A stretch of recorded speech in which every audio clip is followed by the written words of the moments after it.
नियमावली में संशोधन किया है और किसी भी उम्मीदवार को जो शिक्षक के रूप में बिहार लोक सेवा आयोग से चयनित होना चाहता है, उस उम्मीदवार के बिहार राज्य का अस्थायी निवासी होने की शर्त को हटाया गया है। ये शर्त नहीं रहेगी कि बिहार राज्य के अस्थायी निवासी ही बिहार लोक सेवा आयोग की परीक्षा में शामिल हो सकते हैं। ये शर्त हटाई गई है। तो ये शर्त क्यों हटाई गई है? इस शर्त को नहीं रखा जा सकता है, रखना व्यवहारिक नहीं है, विधि सम्मत भी नहीं है, कानूनन संभव नहीं है ये शर्त रखना। ये बात समझाने के लिए, बताने के लिए मैंने आप सबको यहाँ बुलाया है। और इसमें सबसे पहले ये समझने की बात है कि भारत का जो संविधान है उसका अनुच्छेद 16 आर्टिकल 16 बिल्कुल स्पष्ट है। आर्टिकल 16 का सब आर्टिकल 2, सब क्लॉज 2, वो ये कहता है, मैं पढ़ के सुना देता हूं।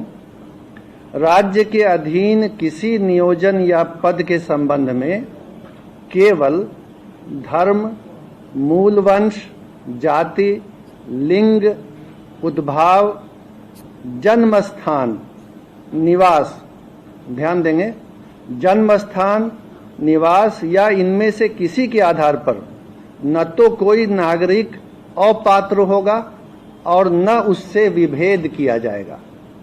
तो भारत के संविधान का अनुच्छेद 16 ये कहता है कि जन्म स्थान और निवास के आधार पर आप किसी उम्मीदवार को अपात्र नहीं कर सकते हैं। ये नहीं कह सकते हैं कि किसी राज्य से बाहर अगर किसी का जन्म स्थान या निवास है तो वो इस चयन प्रक्रिया में पात्र होने के लिए अपात्र है, अयोग्य है। ये नहीं किया जा सकता है। अगर ऐसी कोई प्रक्रिया चलेगी तो वो गैर कानूनी भी होगी और असंवैधानिक भी होगी। इसलिए ये संविधान के अंतर्गत कानूनी बाध्यता है कि निवास के आधार पर किसी को अयोग्य न किया जाए। पूरे देश के लोग इस परीक्षा में शामिल होने के लिए पात्र हों। चयन तो मेरिट के आधार पर होना है। अब ये हम देखेंगे कि इसके पहले क्या होता रहा है। बिहार लोक सेवा आयोग के स्तर पर पहले भी 3 बार परीक्षाएं ली गई हैं शिक्षक की नियुक्ति के लिए। वर्ष 1994 में, फिर वर्ष 1999 में और वर्ष 2000 में बिहार लोक सेवा आयोग ने इसी पद के लिए, शिक्षक के लिए परीक्षा ली थी। और तब भी यही नियम था उस परीक्षाओं में भी कि देश के किसी भी भाग का नागरिक परीक्षा में भाग ले सकता है और चयनित हो सकता है। और इसके आलोक में ही पहले चयन हुआ है। ये जो नियमावली थी जिसके आधार पर 1994, 1999 और सन 2000 में परीक्षाएं हुई, ये नियमावली उसके पूर्व 1991 में ही बनी थी। उसमें स्थानीय निवासी का प्रावधान नहीं था। और इस कारण से इस बार भी जो बिहार लोक सेवा आयोग से परीक्षा होगी उसमें बिहार का निवासी होने का प्रावधान नहीं रखा जा सकता है। इससे पहले, इसके बाद जो वर्ष 2012 की नियमावली बनी थी उसमें भी जब चयन हुआ, हालांकि उसमें स्थानीय निवासी होने का प्रावधान नहीं था, लेकिन उसके बाद भी चयन हुआ तो 1,68,000 रिक्ति के विरुद्ध जो नियुक्ति हुई तो राज्य के बाहर के मात्र 3,413 अभ्यर्थी चयनित हुए। यानी 1,68,000 में सिर्फ 3,000 से कुछ अधिक राज्य से बाहर के थे और बाकी सभी जो थे वो राज्य के अंदर के थे। तो इससे ये पता चला कि अगर ये नियम रखा भी जाता है कि राज्य से बाहर के अभ्यर्थी पात्र होंगे तो उनकी किसी भी संख्या में, अधिक संख्या में, या जिसको अंग्रेजी में सिग्निफिकेंट नंबर कहते हैं, किसी विशेष संख्या में चयनित होने की संभावना बहुत कम है। कर ली है अन्य राज्यों में, पड़ोसी राज्य सहित, उत्तर प्रदेश सहित किसी भी राज्य में अभी तक ऐसे किसी नियम की जानकारी नहीं मिली है जिसमें उसी राज्य के व्यक्ति पात्र हों, दूसरे राज्य के पात्र नहीं हों। ऐसी बात नहीं है। इस नियम के अंतर्गत बिहार के भी जो निवासी हैं वो उन राज्यों में पात्र हैं, अन्य राज्यों के निवासी भी उन राज्यों में पात्र हैं। अन्य राज्यों में भी यही स्थिति है कि स्थानीय राज्य का निवासी होने की शर्त नहीं है। इसके अलावा ये बात भी विचारणीय है कि 50% रिक्तियां आरक्षित रहती हैं। आरक्षण का नियम स्पष्ट है, जो आरक्षण का अधिनियम बिहार में है, सभी सेवाओं में लागू है कि आरक्षण का लाभ, आरक्षण के आधार पर चयनित होने का लाभ केवल और केवल राज्य के अंदर के निवासी को ही मिलता है। ये आरक्षण का नियम है, ये शिक्षक नियमावली में नहीं है, ध्यान देंगे।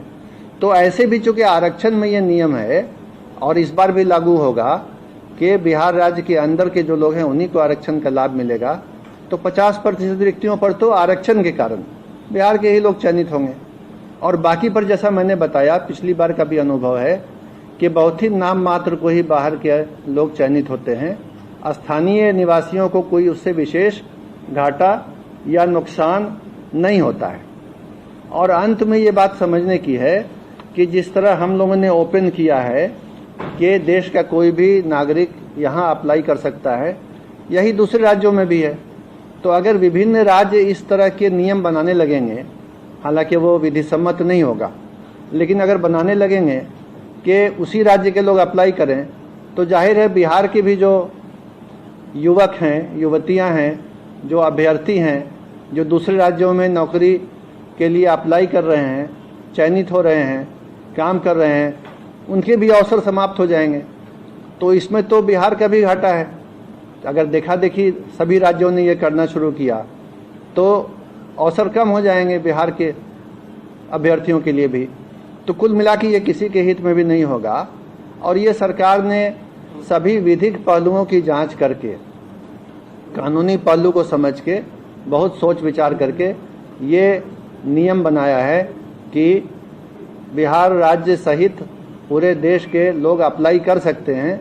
हालांकि संभावना यही है कि अधिकांश या लगभग सभी बिहार राज्य के ही अभ्यर्थी होंगे और चयनित भी वही होंगे।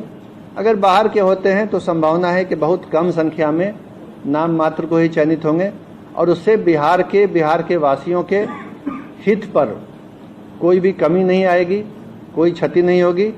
और ऐसे तो आप समझ ही सकते हैं कि बिहार लोक सेवा आयोग के माध्यम से मेरिट के आधार पर अच्छे शिक्षकों का चयन होगा, जिससे राज्य की शिक्षा व्यवस्था पहले से भी और बेहतर हो जाएगी। और इसी परिणाम की ओर राज्य सरकार अग्रसर है और बिहार लोक सेवा आयोग के माध्यम से यह चयन होने जा रहा है। तो इन्हीं बिंदुओं पर स्थिति स्पष्ट करने के लिए मैंने आप सबको बुलाया है, और उम्मीद करता हूं कि मैं अपनी बात को आपके सामने स्पष्ट रूप से रखने के लिए सफल रहा हूं। धन्यवाद।